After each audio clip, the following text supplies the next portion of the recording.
Hello and welcome to the two-man power trip of wrestling. I am your host, JP John Poz. With me today, very special guest, former interviewer, backstage announcer, personality for the WWE and Impact Wrestling. She is, of course, McKenzie Mitchell. McKenzie, welcome to Two-Man Power Trip. How you doing? Hi, how are you? I'm good. How are you? I'm doing very good. What's going on in your world? I know you've got new projects lined up left and right. You're very, very busy. I know. I just landed back in Florida last night around 1 a.m. and then running some errands and doing some things. I'm doing a charity event. I'm doing a signing tomorrow, all in Orlando. Then I head back to rehearsals. I'll meet the crew for the last match that I'm really excited about in Rochester. So we'll start tech rehearsals and then we'll just kind of make the towns. We're going to be doing the tour for the last match musical, which I'm really excited about. I'm playing Scarlet Sublime, and so I'm super excited for the fans to see this aspect of professional wrestling a little bit. I have the honor from Jeremiah, who obviously one of the producers, and Tommy, one of the producers, got me a few months ago to see the show when they were just kind of trying it Oh, out and seeing. Yeah, nice. so great show, awesome. The music is great. Like you would actually, if you're like a rock fan or you like good music, the music is great. So how did you kind of get into this role, if you will? Because this is a really cool project. Thank you. So I actually was connected over from Matt Cardona. He was, I guess it was 2 years ago, whenever the project first kind of got its start. They did like a concept show, about 4 different shows, and they sold out every time. So Matt is obviously a close friend of mine. His wife, Chelsea Green's one of my best friends. So Matt was like, "Hey, I think you'd be really cool for this role of Scarlet Sublime. It's a play-by-play commentator, something that you could nail and knock out of the park." And then Mickey James is also a friend of mine. And so she mentioned it to me. I knew that Matt had talked to Jeremiah, and then it just kind of happened. It was just coincidental that Matt had mentioned me, Mickey had mentioned me, Jeremiah called me. He's like, "Hey, I think you should play this role because both Mickey and Matt have said that you'd be phenomenal there." And so we lined up a few calls, and then we made it happen. So I've been really lucky to be chosen as Scarlet. Matt kind of surprised me. He was really good in his role as the heel there. He played a great job. It did good Well, work. yeah, he's a heel. Like he's a Yeah, natural yeah. heel. What he's been doing on the indies has been phenomenal since he got released from WWE. He's really reinvented himself and became this other human. Really, kind of leaned into Matt Cardona, and I think him playing Alexander Swagger as that like grotesque heel, just like super like in your face, arrogant. I think it was a really perfect fit. The guy that's playing Alexander Swagger for this next tour, Simon Miller, he's also fantastic. If you're able to come and see the show, I think people will really love him. He's such a standout. His personality is so big. But yeah, Matt really found his own in playing Alexander Swagger. And so yeah, it was a perfect fit for him. And then now I'm excited to see what Simon can do. With you, were you kind of wanting to explore outside of wrestling, even though this is technically wrestling, but it's like a different genre. Is that kind of always what you want to do? Like, did you want to kind of explore outside the realm? You know what? After I got released in December, I think I was kind of figuring out what I wanted to do and taking opportunities that I truly was interested in. I think a lot of the last match I always say it's 60% theater, it's 40% professional wrestling. And I think they goal obviously for it to be a 50-50. But I think there's so many of the theater aspects that come to life, obviously, with it being a musical. And so this is a different side. When I was younger, I danced, I cheered, I was always on stage. I did some pageantry, I sung, like I was a singer when I was younger. And so this kind of was such a fun and different thing that the professional wrestling world hasn't seen yet, I think. I think it'll be a good experience for fans because they're like, well, we've seen everything under the sun. But a musical kind of blends musical theater and professional wrestling in a very perfect way. And I kind of knew what the concept was from following Matt, and we actually wanted to come and see the show, but we weren't able to come and see it. So I knew what I was getting myself into with that. And I've also just been really leaning into projects I want to take on, just like the last match. Threads with McKenzie Mitchell, my YouTube show, has been it's been a passion project that I've had for 5 years. I pitched it to WWE. It kind of went nowhere. We filmed a pilot. The concept, the content was there, and then it just sat in the archives. And I knew that there was something there talking about the style and fashion side of professional wrestling. I'm like, I know both of those worlds really well. And I know we're not delivering those stories to fans in the way that we should be. And so taking that and doing that independently has been really cool and really rewarding for me. When you look at that, right, that show, Threads and like Passion, did that bother you at all? Like they're not interested, but hey, this is great. This is a great idea. This is my passion. Does that bother you? Because you hear that so many times, like, oh, they're just weren't interested, but this is such a good idea. Thank you. Well, I think now getting to do this on my own and do it independently, it's really a blessing in disguise, because I don't know if the show would have been done exactly the way that I want it to be done with my vision coming to light. And I actually spoke to Bianca Belair about this the other day, and I'm like, it's just been so rewarding, and to see the support from the talent to the fans to everyone going like, this is such a cool idea, for someone that is kind of halfway in wrestling, halfway out of wrestling, or that's a female, or different communities, different walks of life, that may not know what it feels like to get in the ring, but they care about the style and the fashion, what people are wearing to WrestleMania, to Royal Rumble. And so I'm really blessed that it kind of happened this way, because now I'm able to take the show and put my exact vision behind it and make it what I want it to be, give the aesthetic, give the feel, give the vibe of what I wanted Threads to be from the beginning. So I think it was a blessing in disguise. And now it's almost gratifying and rewarding to go like, I'm doing this on my own and people are loving it. The entrance was like always a big thing. People want, oh, I want to see the entrance of WrestleMania WWE. But then so many people get into, I want to see the gear. I want to see what they're Yeah. wearing or why they're wearing it. Sometimes there's an Easter egg behind it. Sometimes it's not like a cosplay, but they're honoring somebody, or they're putting something there that you don't notice. Could be something with like a family member or a friend or Yeah. something. So the gear has become very important for wrestling.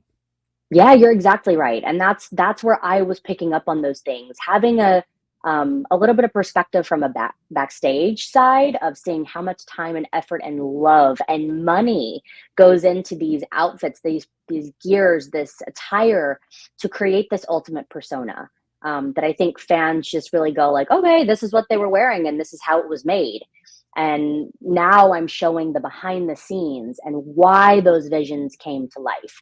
I did an interview with Swerve Strickland. I know he's challenging for the World Heavyweight Championship in AEW. I guess that would be 2 days from now. I don't know when this comes out. But he's so thoughtful in everything he does in his gear, and the processing and what he's wearing and how the fans can connect to the Swerve Strickland character. And so those are the stories that you're like, wow, you're really taking time to create this character in front of our eyes, but then we're just seeing it on television. But when you take 4 steps back and you're reverting back into what he's doing to create the character, it's really beautiful and really cool. And even if you go like back and you're like Ultimate Warrior, but everyone like loves like Yeah, that certain gear, that certain color. Then years later, they'll make the action figure, and everybody that's wants to. right. So there's so much more to the gear than just like, oh, it's just what they're wearing that night. It's a marketing thing. It's a something that's important to them. Like Swerve, like you said, like it's something that Yeah. could be very important to him. It is one of those things where I don't think it's delved into maybe enough. Like so, it's a great kind of topic, or a great story to tell as far as gear is concerned. Thank you. And you know what? There's so many podcasts and there's so many YouTube shows and there's so much coverage for professional wrestling, which is also an amazing thing, because I think the world of professional wrestling is booming right now, which is so good for people that are loving the sport and are just wanting to dive into the sport and go like, I need more, I need more. And for me, that was like, this conversation is being missed. And that's something that is an idea of talking about the outfits, talking about the gear, talking about those inspirations that I don't think that people were talking about, and those stories were there. We're already doing it. It's not reinventing the wheel. It's just, let's put eyes on it. Let's talk about it. Let's have those untold stories. And I got the idea from, there was a round table that WWE used to do. It was like where they would sit down and talk about moments of like an Intercontinental Championship or winning some kind of championship. It was Randy Orton, Finn Balor, and AJ Styles. And it was for the Intercontinental Championship. They were sitting down, telling stories about their past reigns, their past title runs. And a story got brought up from Randy, I think, talking to AJ about a set of gear that he wore out to the ring. And then they just riffed for 10 minutes back and forth. And like, you saw them come to life in that moment. And I was like, this is what they care about. Like, they care about the titles, don't get me wrong. But like, those stories humanize the characters, humanize the superstars as people as well. To say like, oh my gosh, that didn't even get made and you still wore it out to the ring. Like, that helps us connect to these superstars, to these larger than life personas. It's fun. Like, it's funny, like, even you're looking at like Macho Man, like everything kind of made a point, but he always dressed differently. It was always very Yeah. important.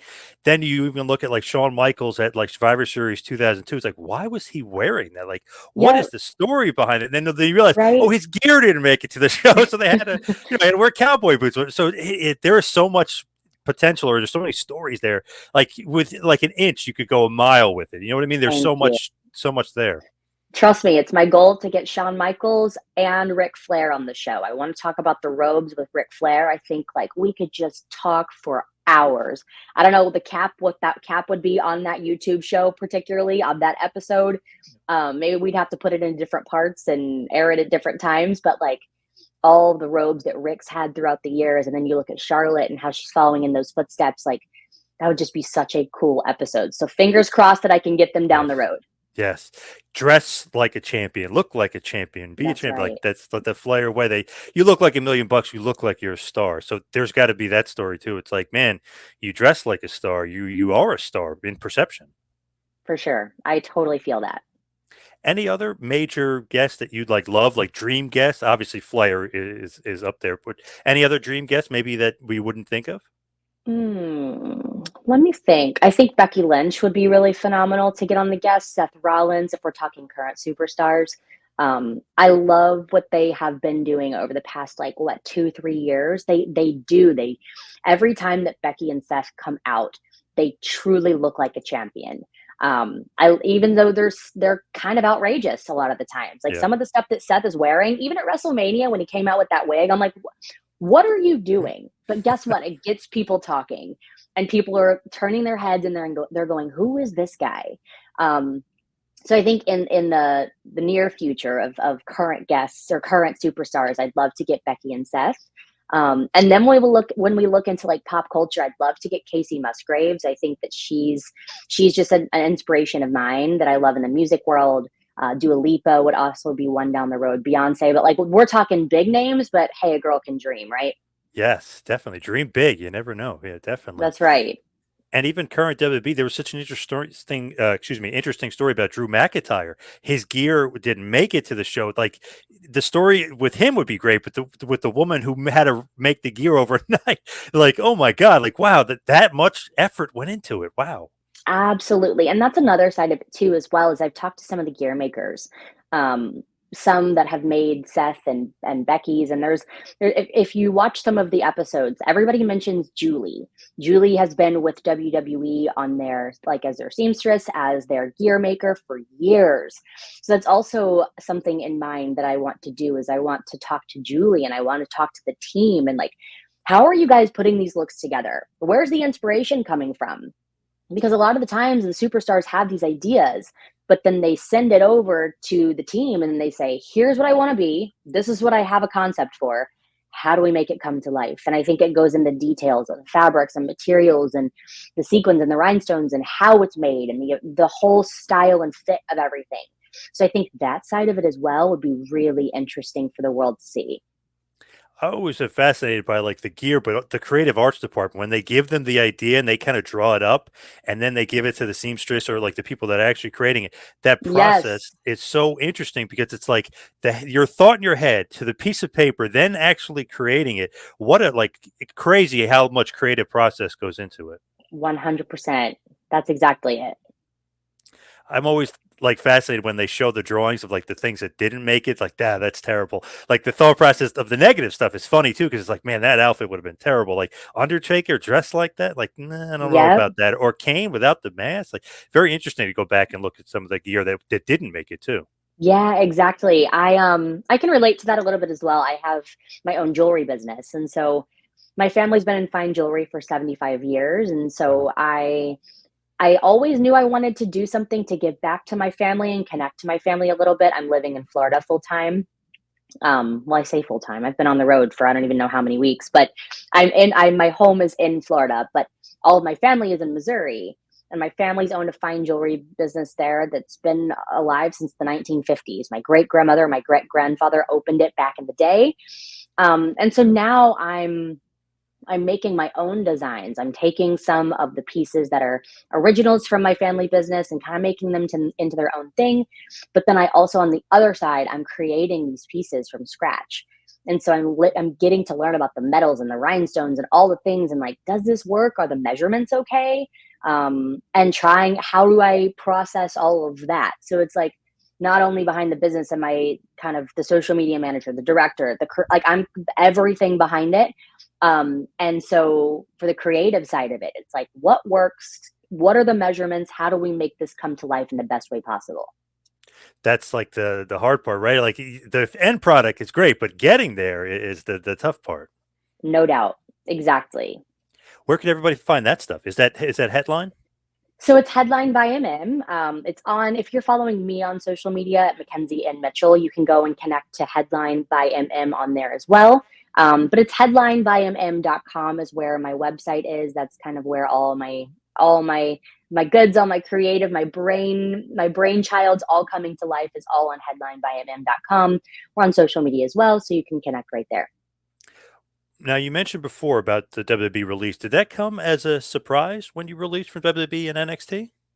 Yeah, it did a little bit. I can't say that I expected it, but I think that obviously seeing what I'm doing now and I just hit the ground running. I did give myself a little time. It was around the holidays. So I gave myself time to just spend time with my family and my stepkids and my husband.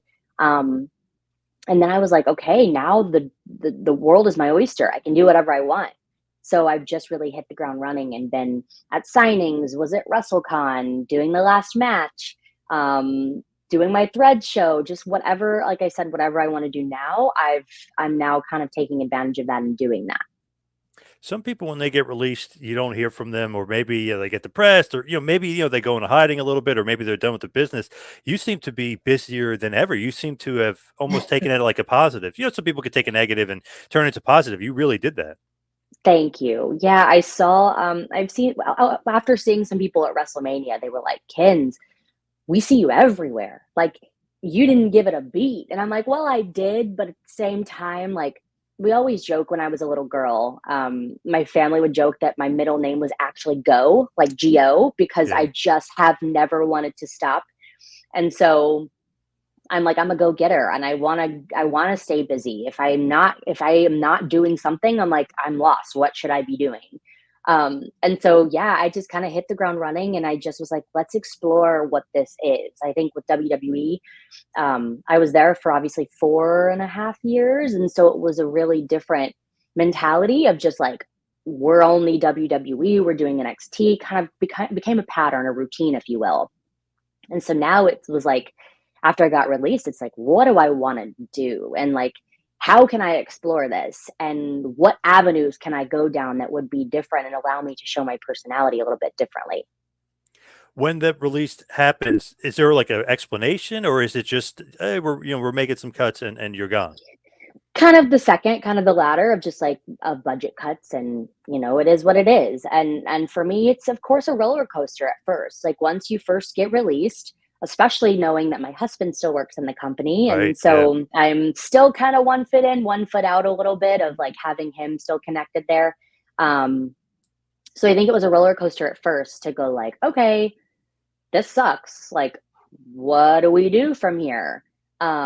But then it also it took like I'd say 30 days to just have those emotions and that roller coaster of like having those highs, having those lows, crying if I need to cry, watching the show, but then getting mad and turning it off. Like I think that there's all of that in what happened once the release happened. But then once I like kind of hit I went over that hill, I was like, oh, I'm good. I'm cool. Like there's so much more for me to explore. Did you ever want to work with Vic Joseph, obviously NXT, the husband, but Yeah. the main commentator? Was that a dream? Did you always want to like maybe commentate with him or work with him like as far as on screen role? It's funny because we've never work together on screen ever. I think that that's really interesting because I don't know how that would come out. I don't know if it would be like really good or we would be like, whoa, the chemistry is not there on camera. Obviously, we're married. We've been married for 2 years, but we try to compartmentalize our life a little bit because we don't want it to just be so immersed in professional wrestling. Like as much as we can try to turn off, we try to turn off. So I don't know. I think that would be really interesting to find out and see how that would work. I think now that I'm doing the professional wrestling or the last match, we talked about a little bit. Wouldn't that be hilarious? Like I'm truly learning how to work the commentary table with the last match. Like I'm the play-by-play, I'm the ball and strikes, I'm keeping the train on the tracks. I'm like, can you imagine a 3-man booth? It's Vic in the middle. I'm the ultimate baby face and Booker's on the other side, the ultimate heel. I would think that would be so fun just to try. It may never work. But I'm like, that would be really fun. And I think that there's not a ton of females that do commentary out there.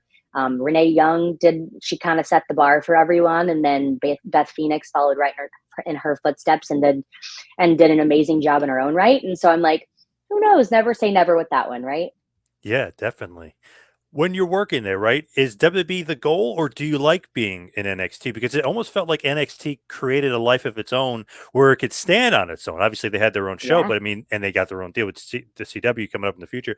But was that a goal to be like a main time, full time WWE, or was NXT good because they were kind of their own standalone? I always say, and I truly mean this, that NXT was home for me. It really is because I just found my personality and I found my groove at NXT. And I would have people come up to me and be like Andy Hartwell, for example, came up to me one time and she's like, Mackenzie, I think throughout the years, there's never been a more perfect fit for NXT than you. And I know that they loved me at NXT, like the executives and team and all these people really loved me because I found my home in NXT. Um, but I'd also be remiss if I didn't say that I would have loved to go to Raw and SmackDown. I would have loved to have those WrestleMania moments, to have those Royal Rumbles, those big main roster, if you will, moments that I never got to have. And there was a point in June when I kind of thought I was going to SmackDown a little bit. I thought I was working all these dates. I'm doing the live events. I was filling in on SmackDown quite often. I was going and working SmackDown Lowdown, and I thought that was kind of my time to transition a little bit. And then it just didn't work out. It was just not the timing, and that's okay. So yeah, I obviously did have goals to go and do Raw and SmackDown, and like I said, have that WrestleMania moment. But for me, NXT is always my comfort and will always be my comfort. We have a really great relationship with Shawn Michaels, and he's just been so fantastic from the start to the finish. Still today, like he stays in touch and sends his love through Vic. So yeah, NXT is my heart for sure. And those live events can be pretty fun, like when you're hosting it and stuff. Sometimes they can be better than the actual shows. Sometimes. It allows you to step out a little bit and have some fun with it. Like there's a reel on my Instagram of Rhea in real time screaming at me to make her announcement again when I was ring announcing. And like those were things that just like you don't know. Sometimes with television, it's like you kind of abide by the book, you abide by the script. But for those live events, like you said, you're getting to have some fun. You're getting to hang out with the fans. You're getting to hang out with each other, and just like that's where the team building and the camaraderie comes in because you're on a 3-day loop or you're on a 2-day loop. So you're grabbing food, you're seeing each other at the arena. Okay, pack up, see you tomorrow. Like that was the fun side of it as well, and getting to try my skill a little bit at ring announcing. I never really got that experience when I was at TNA. I maybe ring announced like 1 or 2 matches. It was really my bread and butter was backstage interviewing. And it still was in WWE with backstage interviews. Like I feel like I could do it upside down with my eyes closed. But for ring announcing, it was trying my hand a little bit differently and seeing how to vary my voice and really just pull from a different muscle of my stomach rather than being conversational. It's projecting, it's talking to an audience in a different way. So that was fun for me as well. Did you want to be the ring announcer after a while, or did you prefer backstage? Whatever they wanted me to do, I would have done. I prefer backstage interviews, I think, more than anything because it's just so comfortable to me. I feel like I've mastered that skill of a backstage interviewer, of feeling that conversation, creating that camaraderie with whoever my guest is. But it was fun too. Like I was, like I said, I was a singer when I grew up, just like a little girl. Like I didn't do it for long, but I took vocal lessons for years. And I think that there's so much of that. You're seeing like Samantha Irvin Yeah. when she's getting to show her skills. She's a natural singer. And I think that that's playing hand in hand with her ring announcements because she's got that vocal range. So yeah, I would have, if they would have been like, hey, we see you as the Raw ring announcer or the SmackDown or NXT, like I would have definitely tried my hand at it to see what I could do. When you look at it too with backstage interviewing, like obviously it's much more of a conversational thing when you're out there in the ring. It is a conversational thing, but it's more for the fans and the people at home. Yeah. So it's the same, but it's very different. Obviously, like you said, you got to use your voice more. You got to be a Yeah. more like Samantha. Hello, Roman, right? You know, you got to Yeah. project more. Yeah, Yeah. Yeah. I think I love to talk about this because people always were like, in NXT, I didn't hold back in the way that I was doing an interview. Like my expressions were very clear. Like I would play around with the talent, with the superstar. I always wanted the fan to feel like they were connecting with me because I was their representation of like of what you're supposed to feel. I always wanted to make that job easier with the superstar and for the audience so that no one's having to do too much work. Like the audience is understanding, like, oh, I'm supposed to feel this. And the superstar is going, oh, and this is how I want it to feel. I want fans to feel this emotion. So I was kind of that mediator between that in my nonverbal of what I was saying sometimes is, what are your thoughts? Well, how much really can you show personality from what are your thoughts?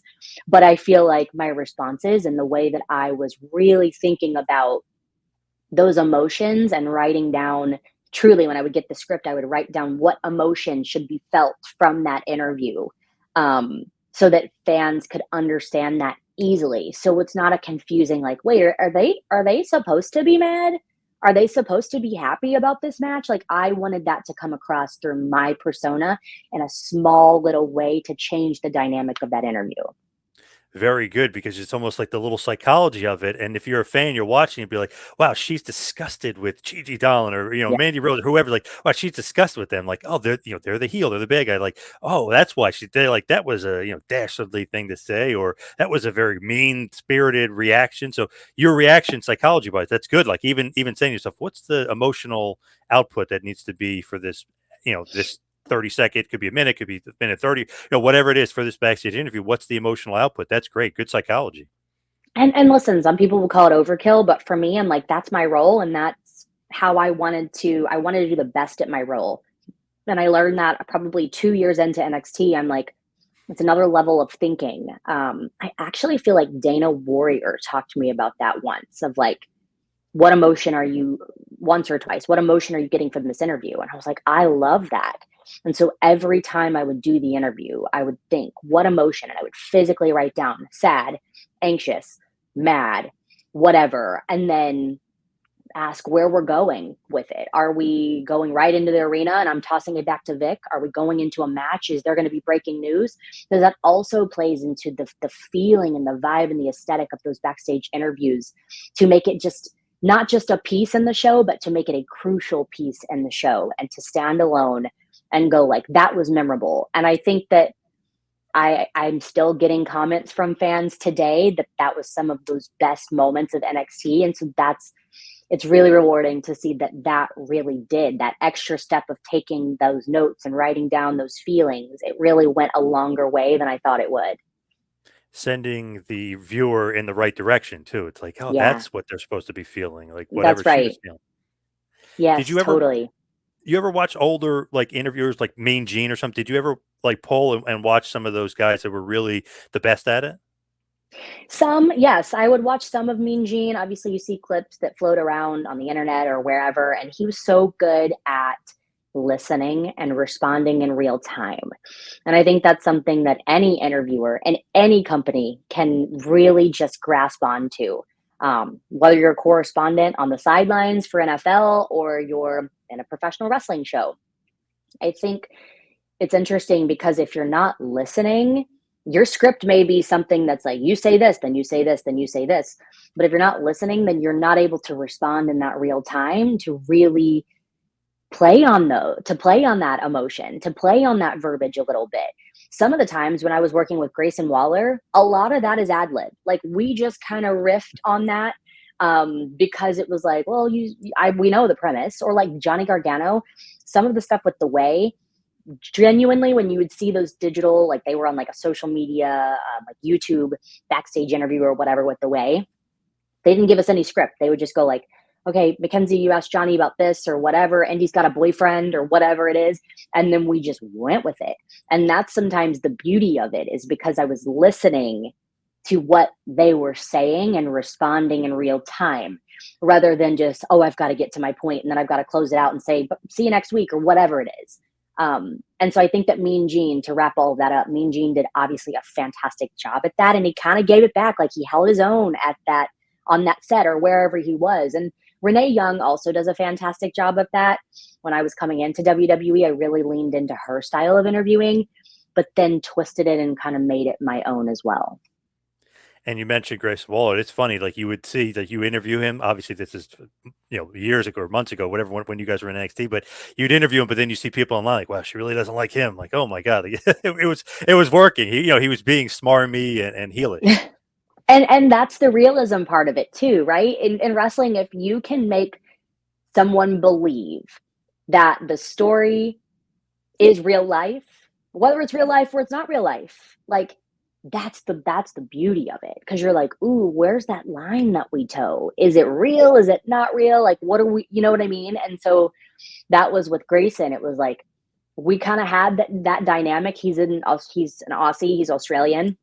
And their banter is very much like that. And he always said, like, it's very rare that Americans can understand Australian banter. And he was like, with mine and Grayson's conversation, we could just work off of each other. Cause I wasn't afraid to give it back to him. Like he would say some offhanded comments and I'd be like, dude, what? And then I would respond. And that's what you were seeing on camera, is that ad lib, are those little bits that ended up becoming, became something on television, just not even from a script, just from us knowing each other and getting to learn how we work together. Now, you mentioned singing background a bit, and obviously the last match ties in perfectly. But getting into wrestling, was that a goal to begin with? Like, how did you actually get into the business? Was that something you sought out to do, or no? I laugh because no, not at all. I went to school for broadcast journalism at the University of Mississippi. I was working as their on-camera host and primary MC for all of the like in-arena sports, even at football games for baseball, basketball, football. I was kind of that jumbotron girl, if you will. That was like, hey, we're in section 4, and if any time during this inning that the Rebels hit a home run, and blah blah blah. Like I was on that kind of doing those scripts, if you will, then throughout college, which gave me really good at life experience before I even transitioned and got a job. And right before I was graduating, I talked to my athletic director at Ole Miss, and he was like, well, what do you want to do? Do you want to go to, I don't know, where do you want to go? Do you want to go to ESPN, SEC Network? Like what division do you want to kind of go into and lean into? And I'm like, well, I want to move to Nashville and work in sports, entertainment, or music. And he's like, what about professional wrestling? And I went like, are you serious? For real? And he was like, yeah. I'm like, I know nothing about wrestling. He's like, that's okay. Let's just we'll set you up with TNA. At the time, I had interviewed with John Gaborik, Dixie Carter, some of the executives there before I'd even graduated from college. They were like, hey, can you start working next week? I'm like, guys, I have to graduate college in May, and then I will be there.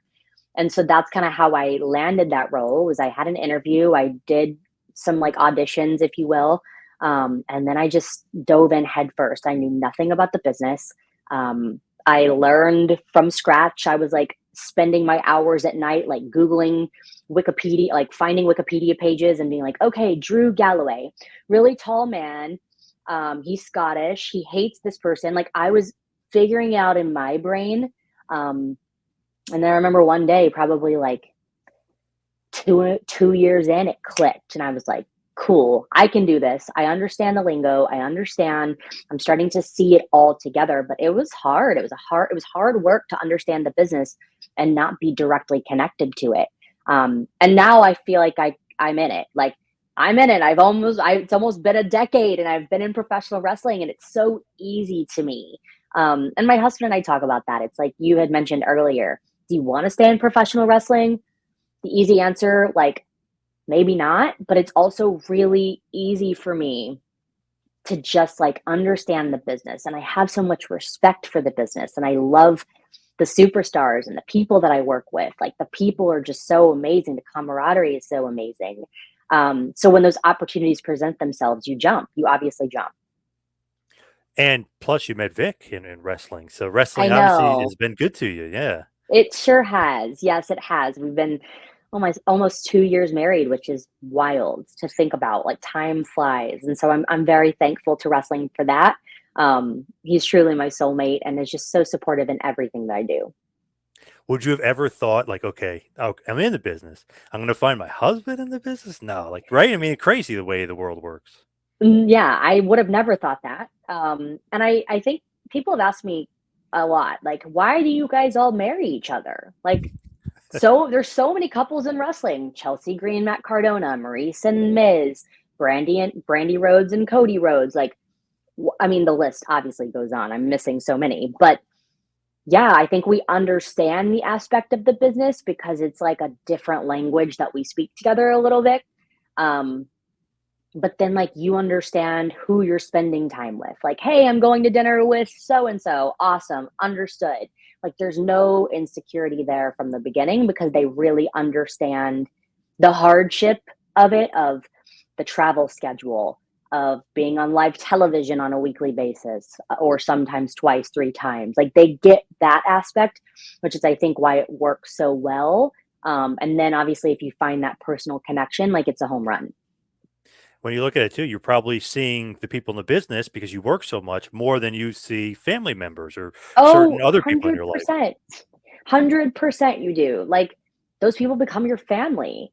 And it's true. Like, seeing everybody just on Tuesdays alone, you get to know everybody. You get to know the stories about their family, their kids, their wife. Like, how's this going?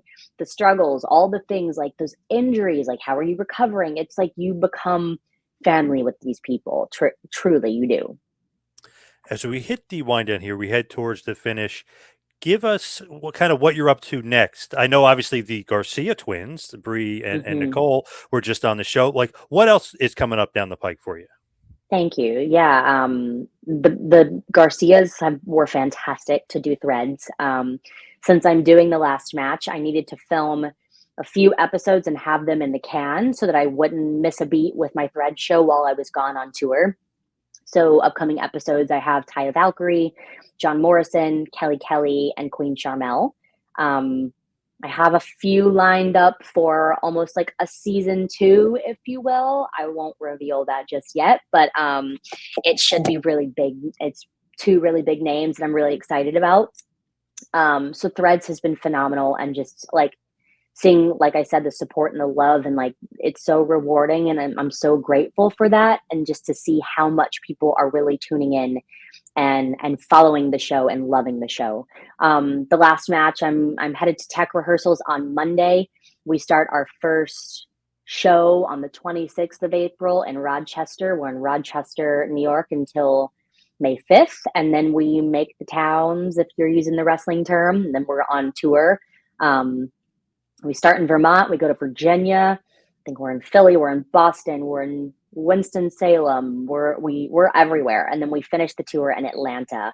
I'm really excited for the show. I'm obviously playing Scarlet Sublime, and she's like that 1980s ball and strike. She's kind of keeping everything aboard with her crazy commentary partner, Strutting Jimmy Sutton. And he truly, like, he's a circus clown. My partner is like in circus, like, doesn't understand professional wrestling. He's a stand-up comedian. So he's been like putting his cap on to just try to learn everything. And I think that goes for a lot of the characters and a lot of the actors that are playing Fabulous Miss Jenny, Ben Vengeance. I can't say enough good things about Anthony, who's playing Ben Vengeance. He has really embodied who that character is. Ramin, which is obviously so fantastic in the musical theater. He was like in the musical theater world. He was playing Ben Vengeance from before. His schedule doesn't allow because he's a rock star, and so Anthony stepped in without missing a beat. He's just been like really embodying that character. So yeah, I'm so excited to just see what Scarlet Sublime can do on the commentary desk and blend that a little bit with the world of McKenzie Mitchell. I think that you'll see a perfect mix of who I am if you followed my career in professional wrestling, but also blend that with like the 1980s with Scarlet Sublime and what I'm wearing and where we're at. And so I think it's going to be a really fun experience for any viewer to come and see. It is great. The music is great too. Great rock music. I mean, they kick ass and take names on that show. Of course, thelastmatch.com. You can follow The Last Match all across social media. Where can everybody follow you? You can follow me at McKenzie N. Mitchell on Instagram, on TikTok, on Twitter. I'm McKenzie N. Mitch. Fun fact, Twitter will only allow you so many characters, and my name's a little bit too long. So McKenzie N. Mitchell and McKenzie N. Mitch is where you can find me. All right. And Headline too, right? Check out. And of course, yes, my jewelry business, Headline by MM, on social media, on Instagram, on Facebook. We have our own website as well. And then if you're interested in watching my new Thread show, which we talked about, it's Threads with McKenzie Mitchell on YouTube. I share clips on social media as well, on Twitter, on Instagram, TikTok, but like YouTube is kind of where the long form is for the entirety of the video. So Threads with McKenzie Mitchell on YouTube is where all my stuff is coming to life. All right. Awesome. Everybody check out The Last Match. Check out Threads. McKenzie, thank you so much. Appreciate all the time today. Thank you. Appreciate you. Have a good one.